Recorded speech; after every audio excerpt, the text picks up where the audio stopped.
dari hadapannya, dan mereka yang membencinya akan kubumbun. Kebenaranku dan kasihku menyertai dia, Daud. Dan oleh karena namaku, tanduk kekuatannya akan ditinggikan. Aku telah membuat tangannya menguasai laut, dan tangan kanannya menguasai sungai-sungai.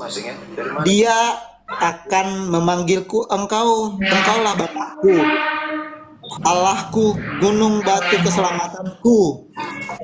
Aku pun akan mengangkat dia menjadi anak sulung, menjadi yang tertinggi di antara raja-raja dunia. Nah, itu berbicara tentang nubuatan tentang Yesus ya. Aduh, Tuhan Yesus. Kamu lihat di Wahyu 1 Enggak, ayat 5. lo kok lari Jangan ke lompat Wahyu dia. lagi? Lah itu Dia di situ siapa? itu Yesus jangan lompat. di situ. Jangan lompat kemana-mana. Iya, Dia di situ siapa? Yesus itu. Makanya kau tahu. Daud di situ dikatakan dipanggil apa dia di situ? Panggil apa dia? Yesus. Wahyu 1 ayat 5. Jangan lompat kemana-mana. Lompat karena itu kok.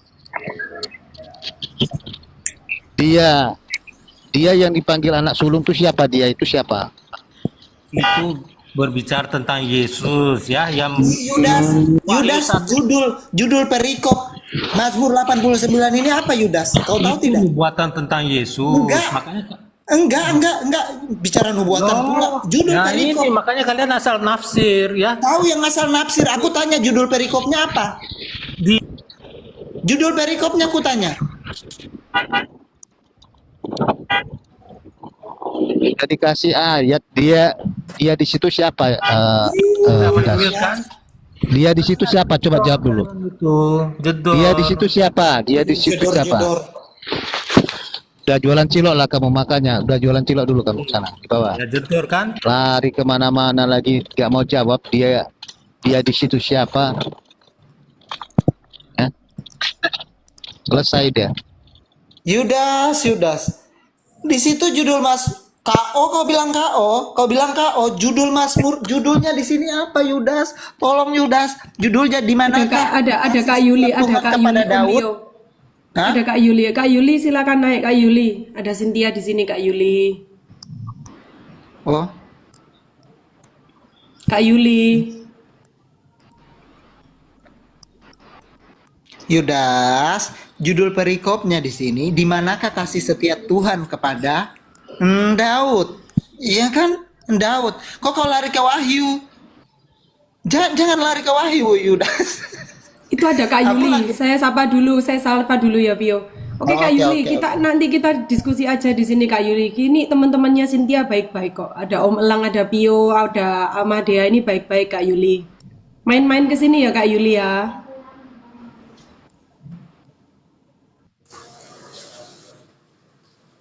Udah silakan Pio, silakan Pio. Yudas, Mariologi tidak hancur gitu. Kita lagi bahas hak kesulungan atau sulung, terminologi sulung dalam tradisi Yahudi. Yudas, tolong. Jangan lari ke Wahyu. Kalau ke Wahyu nanti, tapi kita lagi bahas dalam tradisi Yahudi. Gitu. Yesus dan Bunda Maria itu siapa? Aduh, Yudas. Kan begini, dia kan membantah bahwa Maria itu punya anak yang lain karena Yesus dikatakan anak yang sulung. Berarti kalau ada anak yang sulung, ada anak kedua, ada anak bungsu. Ya. Aduh. Itu terbantahkan. Bahkan Daud anak paling bungsu dipanggil anak sulung. Karena arti sulung dalam tradisi Yahudi itu hak yang istimewa, hubungan antara pewaris antara Allah, pewaris keluarga dan pewaris yang bisa berbicara kepada Allah. Itulah hak sulung tadi dalam tradisi.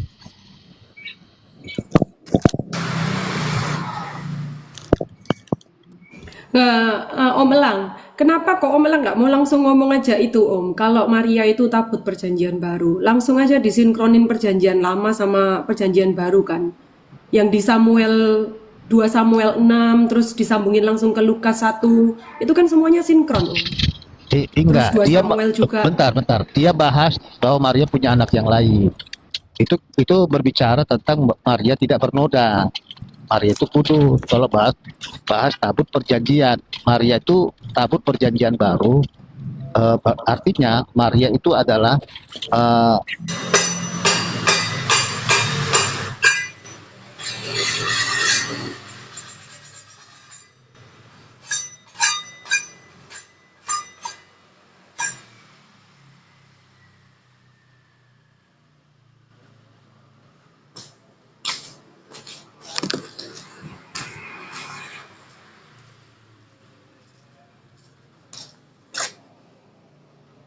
ikuti dulu apa yang dikatakannya.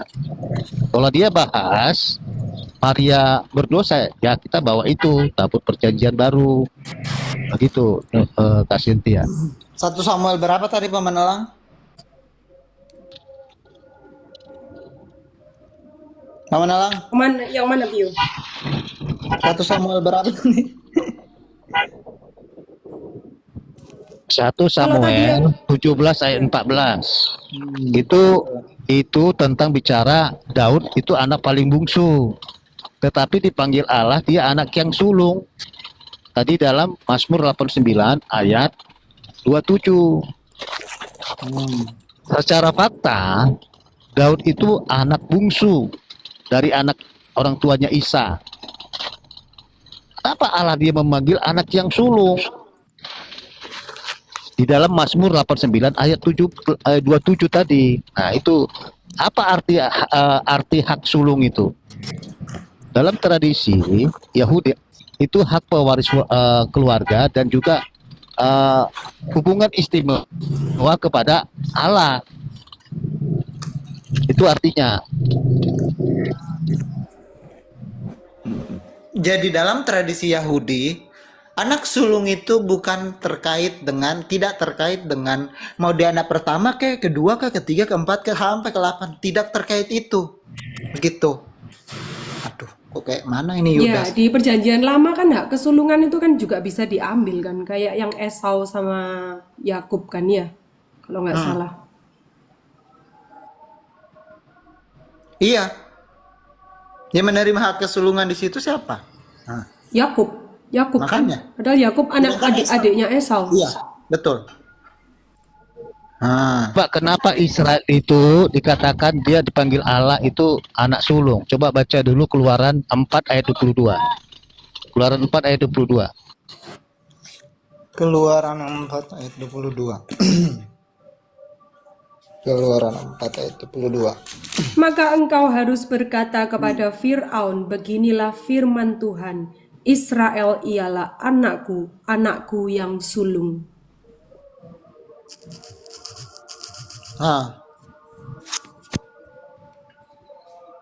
Israel. Situ, kenapa Israel anak yang sulung? Banyak bangsa-bangsa lain. Apa arti sulung itu? Itu artinya hubungan khusus dan hubungan khusus kepada Allah, sama seperti Daud. Ya hubungannya khusus kepada Allah. Daud itu kan khusus dia yang dipilih oleh Allah. Secara lahiriah dia anak bungsu dari ke-8.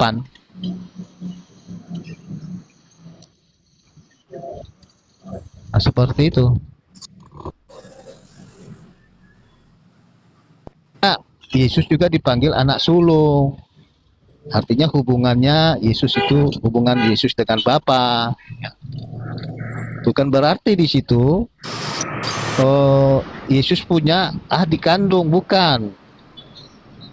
Nah, si apa tadi? Si Yudas tadi ngomongnya seperti itu. Ada adiknya lagi kan? Begitu katanya tadi.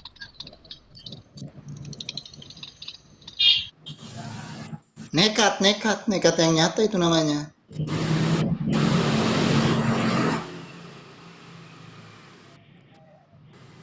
Paman Crusader, silahkan Paman Crusader. Udah dibahas sih sama Paman Lang tadi banyak ya tentang tradisi keyahudian itu tadi, istilah prototokos.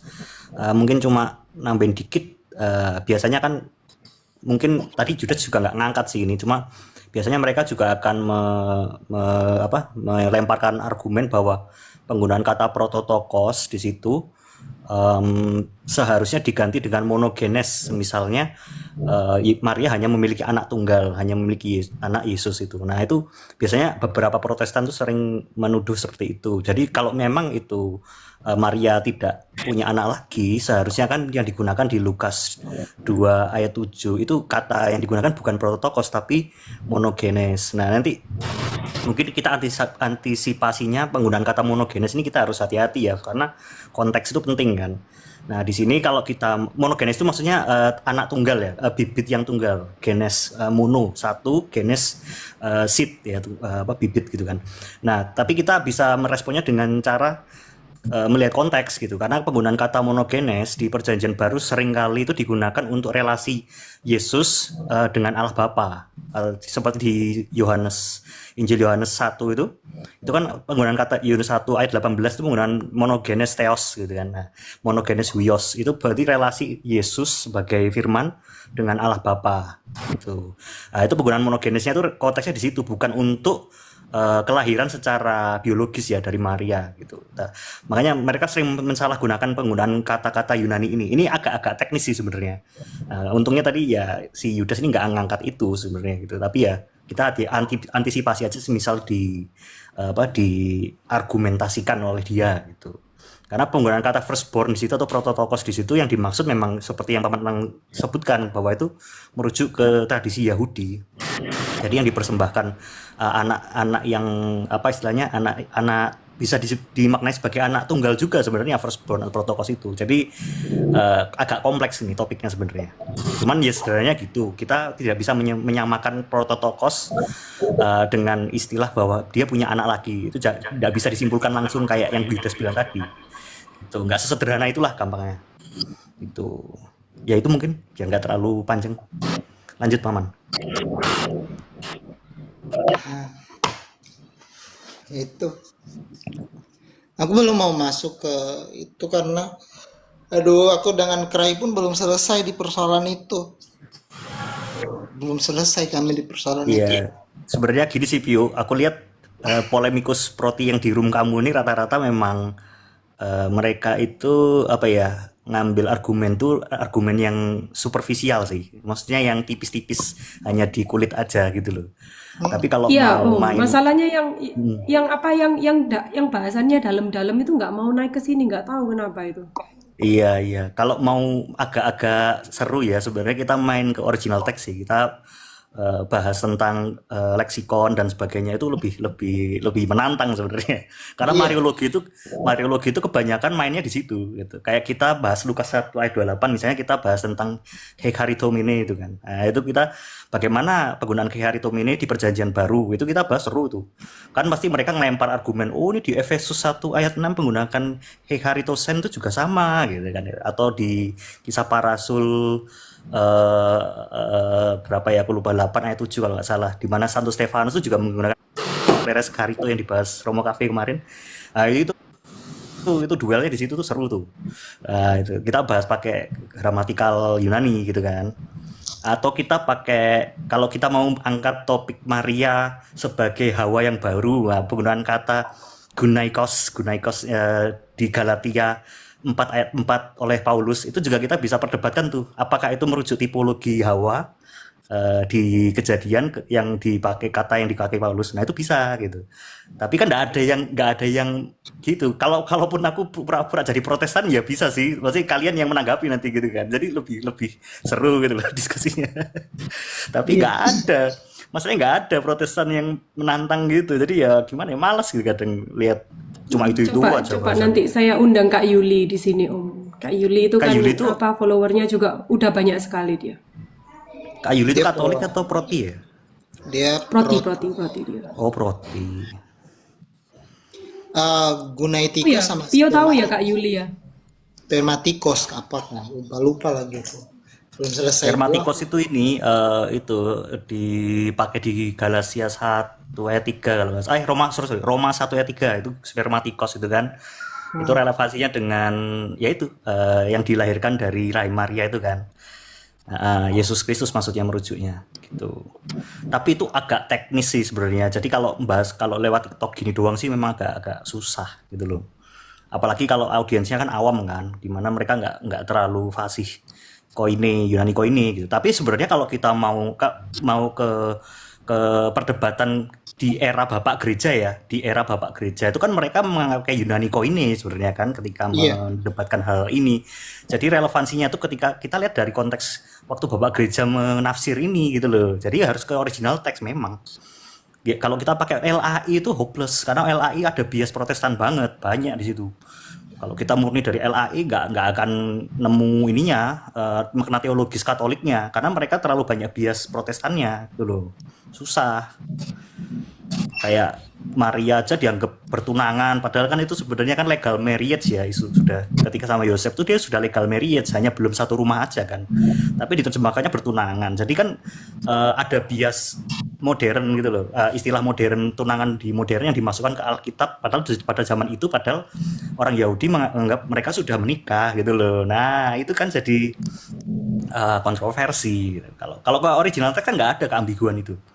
Enaknya di situ kalau berdiskusi dengan teks original. Itu sih mungkin untuk ini aja, untuk sambil nunggu kalau belum ada pasien. Atau mungkin ada yang menanggapi gitu. Enggak sih, aku juga belum selesai sama Kray di persoalan itu. Udah dapat ininya tapi belum selesai kami. Udah. Iya. Jadi kan mungkin sambil nunggu ada nih ya tamu pasien lagi ya. Jadi dogma Maria itu kan secara garis besar ada, mungkin nanti Tio atau Elang bisa koreksi kalau ada yang salah. Ada 4 besar itu kan, ada dogma Maria Bunda Allah atau Theotokos, kemudian Maria sebagai Maria tak berdosa atau Maria Immaculata, kemudian Maria yang selalu perawan atau Perpetual Virginity of Mary itu, dan Maria diangkat ke surga, Maria Assumpta. Nah, 4 dogma ini kita wajib sebagai orang Katolik kan wajib terima tanpa perdebatan gitu kan. Kita harus terima absolut gitu. Tidak ada apa istilahnya kompromi gitu. Jadi setiap kali ada polemikus proti seperti Judas tadi yang menyerang dogma ini, orang Katolik wajib mempertahankan imannya dengan maksimal lah istilahnya 4 dogma besar ini gitu. Jadi sebisa mungkin kita punya literasi dan pengetahuan yang cukup lah untuk mengetahui dasar dari teologinya apa gitu. Dan memang yang paling sulit ya, kalau aku yang paling sulit diargumentasikan tuh memang Maria Immaculata sih. Itu susah itu karena banyak banget. Kalau aku justru Maria diangkat ke surga. Itu aku mesti fokus di situ. Tapi kalau 3 doktrin yang lainnya itu aku tidak terlalu kesusahan, tidak terlalu gimana. Iya. Kalau pakai ini ya, pakai pembahasan umum ya, yang umum yang kita ketahui tanpa terlalu mengotak-ngatik atau tanpa kritik teks. Begitu. Tapi kalau Maria diangkat ke surga Assumpta ya Tuhan. Agak terbata-bata aku di situ. Ya, Maria Assumpta ini sebenarnya problemanya karena kita kalau data biblis memang terbatas, itu harus diakui loh, harus diakui memang data biblis. Cuman gini, karena kita orang Katolik kan tidak harus sola scriptura toh, maksudnya kita percaya bahwa tradisi itu juga punya status yang sepadan dengan skriptur gitu. Jadi buat aku nggak masalah gitu. Dan ketika mereka menyerang Maria Assumpta pun mereka juga tidak punya justifikasi gitu loh. Jadi kayak kita tuh dalam pertandingan tuh sudah di level yang sama karena mereka sendiri pun membuktikan Maria tidak diangkat surga pun nggak bisa. Makanya aku bilang yang paling sulit tuh Maria Immaculata karena tuh mereka tuh banyak banget komplain terhadap dogma itu. Satu dogma aja udah banyak banget ininya serangannya gitu kan. Nah, itu aku memang paling sulit menurutku Maria Immaculata kalau kita mau debat gitu. Kalau Assumpta tuh pasti mentoknya gini kan, kita angkat Wahyu 12 ayat 1 sampai 6 gitu kan. Tapi mereka kan pasti tafsirnya kayak itu tafsir pribadi mereka pasti nanti itu Israel, itu bukan Maria, itu kayak gitu. Jadi mentoknya di situ nanti. Tapi kan kita nggak bergantung dari situ, kita bergantung dari arkeologi di mana nggak ada relik Maria yang tertinggal, atau makam Maria juga tidak ditemukan di masa di mana relik itu sebagai barang yang sangat berharga pada zaman itu kan. Yang kedua, kita juga pakai tradisi kan, misalnya pakai suatu tulisan sastra Transitus Maria di abad keempat ya kalau nggak salah ya. Nah, Transitus Maria itu kan mengandung cerita-cerita yang diambil dari tradisi sebenarnya. Nah, tradisi itu kan menguatkan sekali bahwa Maria diangkat surga waktu itu kepercayaannya. Jadi bukti-buktinya itu sebenarnya ada, cuman memang nggak diterima oleh orang Protestan karena mereka sola scriptura kan. Itu. Jadi ya Maria Assumpta itu nggak terlalu sulit sih sebenarnya. Tapi ya itu mereka nggak mau keluar dari sola scripturanya itu yang jadi susah gitu. Itu sih Bio menurut. By the way, aku bukan Crusader Network ya, itu siapa tadi bilang aku Crusader Network. Aku ini beda-beda. Kalau itu kan CN itu kan ini kan heresi kan ya. Kalau nggak salah saya vakantis. Iya, CD dia. Begitu. Jadi tapi begini ya, tapi untuk makanya selalu aku tekankan kepada teman-teman Katolik bahwa semua itu tidak terlepas. Jadi ketika kita membahas dogma Mariologi atau 4 dogma itu, kita tidak bisa melepaskan Kristus di sana. Karena konklusi dari setiap dogma itu adalah Yesus Kristus. Begitu. Itu konklusi dari setiap dogma. Di KGK nomor 487. Jadi tidak bisa dipisahkan. Kalau teman-teman Protestan mau pisahkan ya silahkan. Tapi kalau kami tidak bisa pisahkan. Begitu. Iya, setuju. Tidak ada Maria, kita nggak bisa mengenal Yesus sepenuhnya loh. Makanya kan sensitif ya ketika membahas Maria itu harus kita nggak bisa ngomong Yesus yang disembah Protestan itu sama dengan Yesus yang disembah di Katolik gitu kan, karena mereka kan jelas-jelas menolak 4 dogma ini kan. Mayoritas ya, aku nggak ngomong semuanya, mayoritas kan mereka menolak. Jadi nggak mungkin kita mengakui iman mereka sebagai kebenaran gitu loh, karena dogma itu kan tidak mungkin sesat gitu. Lanjut Bio. Bahkan kan di dalam sebenarnya sebelum ini Martin Luther dan kawan-kawan kan masih menerima per Mariam et Jesum kan, peribahasa istilah itu premis itu masih diterima kan sama mereka gitu. Premis itu lepas dari mereka ketika bukan lepas dari mereka, tapi tidak dipakai lagi ketika diinterpretasikan oleh pengikut-pengikutnya mereka gitu di abad ke 18, 19 gitu. Silakan. Iya. Lanjut Dea tadi katanya mau komen. Dea, Sis Dea silakan. Ya, kalau Luther kan masih ya, dia bahkan masih Rosario ya, seingatku. Bahkan di yang Lutheran yang asli ya, bukan yang udah dioplos. Itu masih ini ya, masih ada Rosario gitu. Terus setauku ya, boleh koreksi aku juga sih kalau aku salah, itu mulai meninggalkan tanda kutip Maria itu sejak Zwingli ya, Ulrich Zwingli. Nah, setahu ya, kalau nggak salah ya, aku lupa deh. Tapi dan dia juga yang mulai yang menghapus ini kan, patung, gambar, ikon, itu juga dia tuh si Zwingli, Ulrich Zwingli. karena sudah terkontaminasi dengan aduh Tuhan. Iya. Ya itulah. Itulah gitu. Sang penggugat mau naik, sang penggugat. Sang penggugat mau naik. Biar kalau mau serang itu jangan serang di live kalian, langsung naik sini gitu.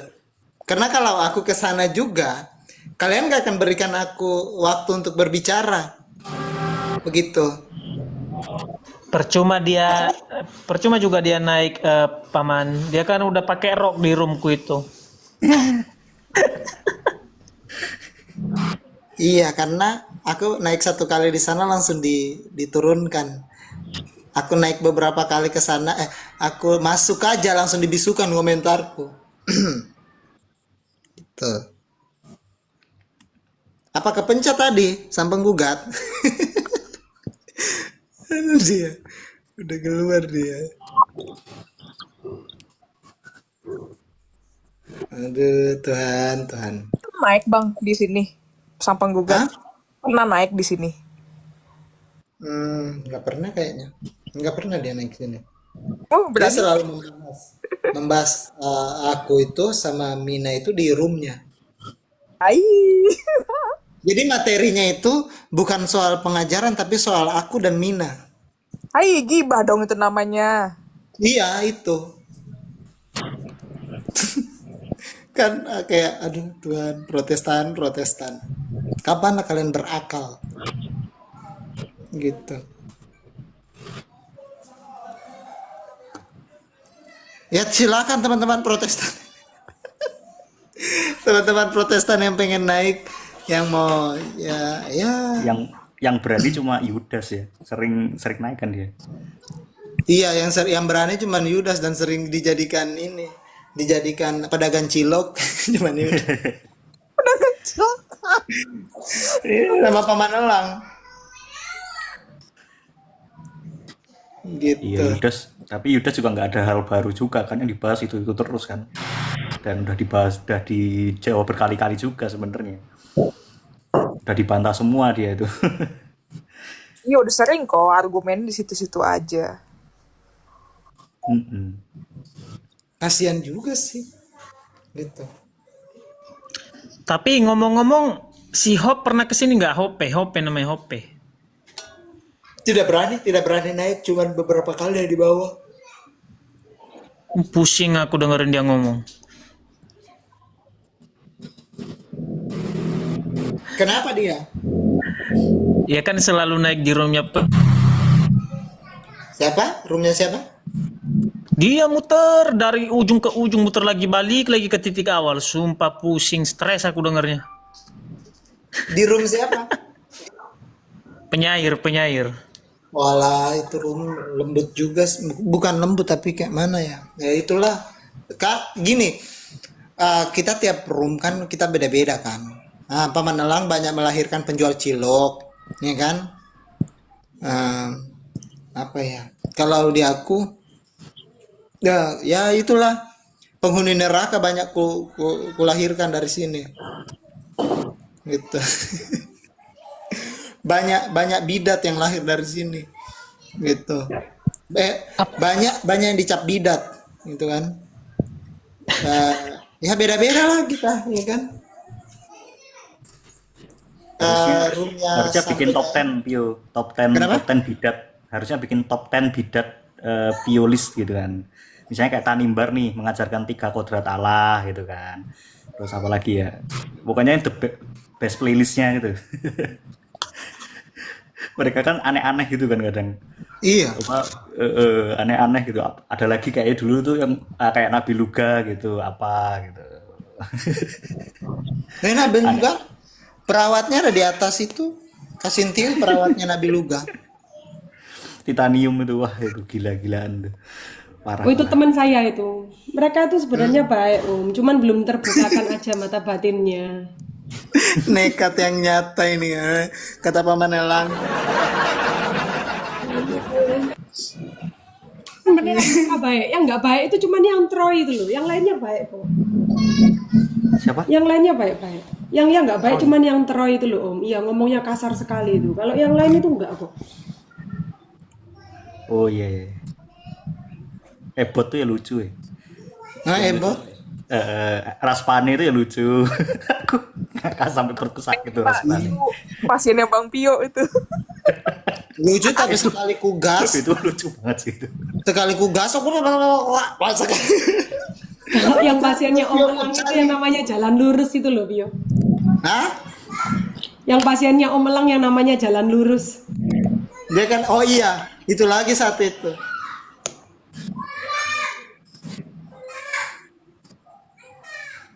Itu lagi satu, jalan lurus. Aku bukan banyak lahirin ODGJ, we. Banyak bidat yang ku interview di sini. Kebanyakan di Om Elang ya. Diomelang. di Pamanelang itu banyak melahirkan para penjual cilok. Yang paling terutama dan abadi itu Om Melnaf ya Pio ya. Oh iya, Paman Melnaf itu udah. Termasuk si RBN ya, si RBN juga udah dijadiin tukang cilok gitu. Oh iya, RBN. Itu pun astaga Tuhan. Si siapa? Malikil. Itu lagi. Udah nggak Malikil nggak parah bisa lah. bos. Parah Malikil. Aku kemarin nonton yang di roomnya siapa ya tuh ya? Romulan ya? Pamanelang. Wih parah itu, parah. Tapi dia ini sih terintimidasi terus kabur kan karena ada Romo yang naik. Iya. Itu tuh dia berusaha menipu tapi nggak bisa itu. Kelihatan kok. Dia kan bawa gramatikalnya ini kan Efesus 1 ayat 6 itu. Itu tuh gampang dibantah itu sebenarnya. Itu gampang banget dibantah. Cuma dia mulai ngerti kalau lawan bicaranya kayak waktu Romo V kan bahas tentang ekaritomene itu langsung udah oh ini ada yang ngerti. Dia langsung kayak apa? Kayak udah mulai mau tancap gas putar balik kan itu kelihatan itu. Dikiranya audiensnya tuh nggak ngerti gitu. Aku tidak Malikil bisa. ini agak naif dia orangnya. Aku malas dengan si Malikil itu karena dia terlalu sok tahu. Soalnya aku baru pernah menjumpai manusia yang bodoh tapi percaya diri gitu. Paham Iya. kan? Bodoh tapi percaya diri. Iya. Tapi sebenarnya dia ada yang tahu ya, tapi dia sengaja istilahnya pengen menipu gitu loh. Jadi aku melihat dia nggak jujur gitu. Bukan yang gimana ya, tapi dia agak manipulatif orangnya. Waktu membahas tentang Lukas 1:28 itu kelihatan tuh manipulatif banget. Waktu Om ditunjukkan jujur ya Om ya. Kalau mau jujur ya sudah pasti di Katolik Om. Kalau misalnya masih Iya di sih. sana ya berarti nggak Benar, jujur benar. Om. Iya, kemarin yang lucu tuh yang waktu dia kan mau membantah Kekaritum ini pakai Efesus 1 ayat 6-nya Paulus itu kan yang ditulis ada penggunaan karitos itu kan yang tapi dia bentuknya itu kan beda, itu kan kekaritosen toh. Itu sebenarnya gampang dibantah. Sayangnya kemarin itu kurangnya interaksinya waktu kemarin itu adalah tidak membahas tense-nya ya itu. Nah, Romo Cafe waktu naik, sayangnya kan dia nggak full ya. Romo Cafe itu justru malah membantah ayat yang di Kisah Para Rasul bukan yang di Efesus. Padahal kemarin kalau dia ikut full tuh lebih enak sebenarnya. Pasti tahu poinnya yang disampaikan Malikil itu sebenarnya Efesus 1 ayat 6 itu bukan Kisah Para Rasul gitu. Jadi kita agak-agak kurang lengkap kemarin sebenarnya jawabannya itu. Tapi kalau kita teliti lebih dalam ya, kalau kamu lihat di situ di katanya itu kekaritum ini yang di Lukas 1:8 dan kekaritosen.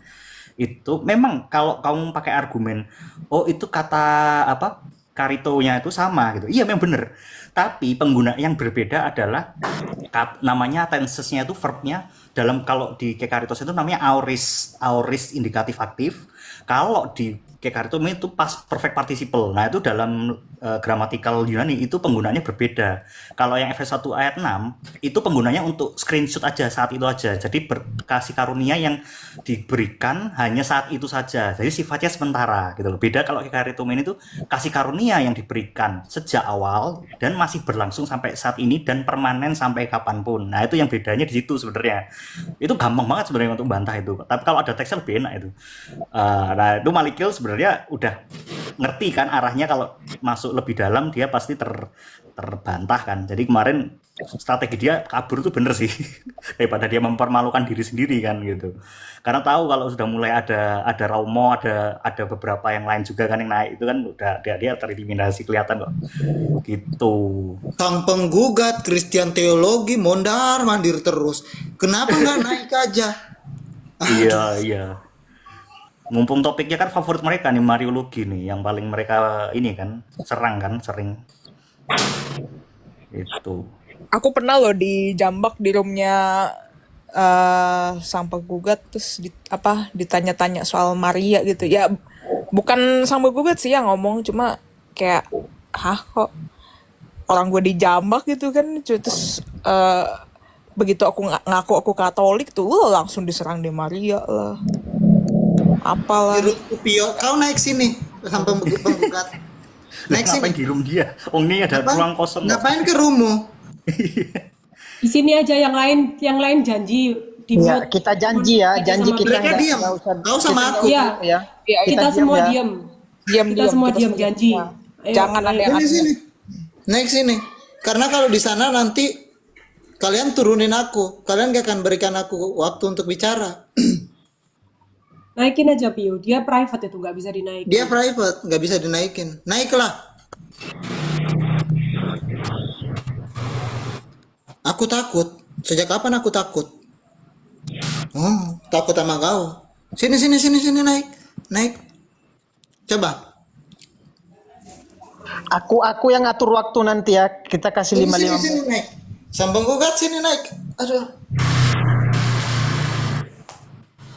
Topik kalian ini, kesukaan kalian ini. Yang takut itu yang private akun, gak bisa diundang. Gitu. Kalau sang penggugat nggak naik berarti kedua kalinya pakai rok mini ya. Sang penggugat itu takut, penakut. Nah, itu sang penggugat.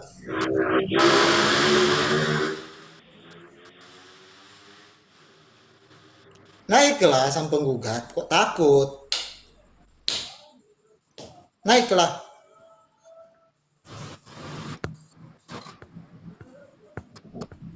Ngapain takut ya Pio ya? Aku aja main itu di Titanium itu sampai subuh itu. Nggak takut aku. Main mute, main. Yudas, kamu nggak bisa apa-apa Yudas. Kamu nggak malu dipermalukan terus di sini. Kamu nggak paham apa-apa Yudas. Sumpah, nggak paham sama sekali kau.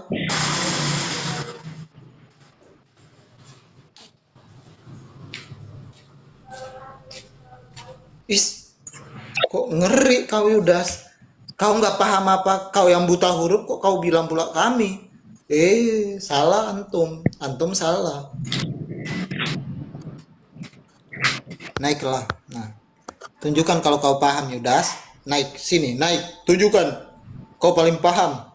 4. Nah, naik.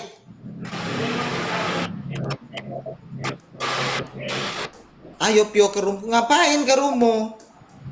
Kau itu penakut. Aku pernah 1 kali ke rumah, kamu langsung turunkan.